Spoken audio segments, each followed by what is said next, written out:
इस पर ये जो जानकारी चल रही है, गोलीबारी में जो जाने गई हैं, एस्केलेट जो हुआ है पाकिस्तानी गोलीबारी में 7 भारतीय नागरिकों की मौत हुई है। तो जाहिर तौर पर पाकिस्तान इसे सीमा पर एस्केलेट करना चाहेगा। गोलीबारी में शेलिंग में अभी जानकारी मिल रही है कि अब 10 लोगों की जान चली गई है इस हेवी शेलिंग में जो सीमा पर इस वक्त चल रही है। एलओसी पर पाकिस्तान इस पूरे घटना को, इस पूरी सिचुएशन को एस्केलेट करना चाहता है और उसके शेलिंग के निशाने पर आम भारतीय नागरिक आ रहे हैं जो सरहद के पास रहते हैं। करीब 10 लोगों की जान गई है इस शेलिंग में कल से जब ये ऑपरेशन। और ये तस्वीरें भी सिक्ता बयां कर रही हैं जो बात आप कह रही हैं कि किस तरह से हेवी शेलिंग यहाँ पर की गई है पाकिस्तान की तरफ से और एलओसी से लगातार सीज फायर का उल्लंघन करते हुए एक लंबा वक्त यहाँ पर पाकिस्तान को हो गया। और जिस तरह से कहा गया कि अब तक का सबसे बड़ा उल्लंघन इसे कहा गया और इस वक्त जिस तरह से सिक्ता बता रही है, एक बड़ी खबर कि पाकिस्तान की फायरिंग में 10 लोगों की जान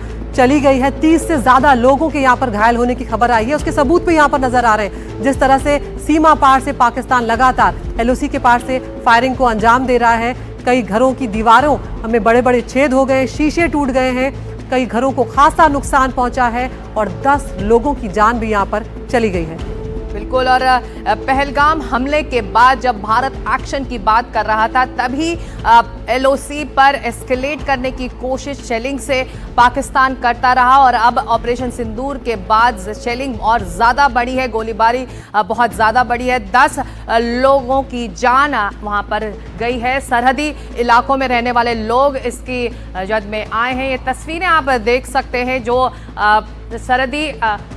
सरहदी इलाकों से जो लोग रहते हैं जहां पर ये नुकसान पहुंचा है। ये बिल्डिंग्स हैं, तमाम हेवी शेलिंग, ये हेवी शेलिंग अदिति होगी तभी इतना बड़ा नुकसान आप देख सकते हैं। पूरी तरह से जो बिल्डिंग है वो नीचे आ गई है। और आप 10 लोगों की जान ये देखिए सिक्ता, किसी के घर की छत यहाँ पर उड़ गई है। लोगों में कहीं ना कहीं एलओसी के आसपास के जो हमारे बसाहट है वहां पर लोगों में ये घर आप देख सकते हैं कि पूरी तरह से नेस्तनाबूत ये घर हो गया है।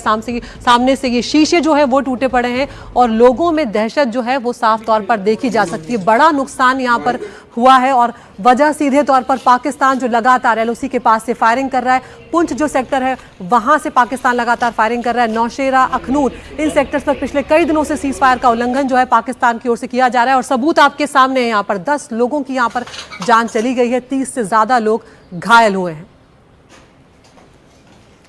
और सिर्फ पुंछ नहीं, राजौरी की तस्वीरें भी सामने आई हैं। बिल्कुल, ये राजौरी का इलाका है जो सटा हुआ है एलओसी से, जहां शेलिंग जब होती है वहां पर तब क्रॉस फायर में जो आम जनता है वो इसके निशाने पर आती है। राजौरी के कुछ घरों की तस्वीर है, देखिए कितनी हेवी शेलिंग हुई होगी कि पूरा घर ही बर्बाद हो गया है, तबाह हो गया है। जो बात हम लगातार अदिति चर्चा कर रहे हैं कि क्या पाकिस्तान चाहेगा कि सिचुएशन एस्केलेट हो, तमाम ये चीजें छोटी छोटी चीजें करके उकसाने की कोशिश है, ये आम जनता को पर नुकसान पहुंचाने की। और सिक्ता, आपको याद होगा यही बात एनआईए की जांच में भी सामने आई थी कि सिर्फ ये जो पहलगाम में किया है यही तक नहीं है। यहाँ पर पाकिस्तान की कोशिश ये भी थी कि कुछ और घुसपैठ वो कराकर कुछ और इस तरह की घटनाओं को अंजाम दे। और ये अलग अलग तस्वीरें हमने आपको दिखाई, पुंछ की तस्वीरें हमने आपको दिखाई यहाँ पर, जहाँ पर आप देख सकते हैं कि एक घर जो है पूरा नेस्तनाबूद हो गया, गाड़ी जो है उसके पूरे शीशे यहाँ पर टूट गए हैं।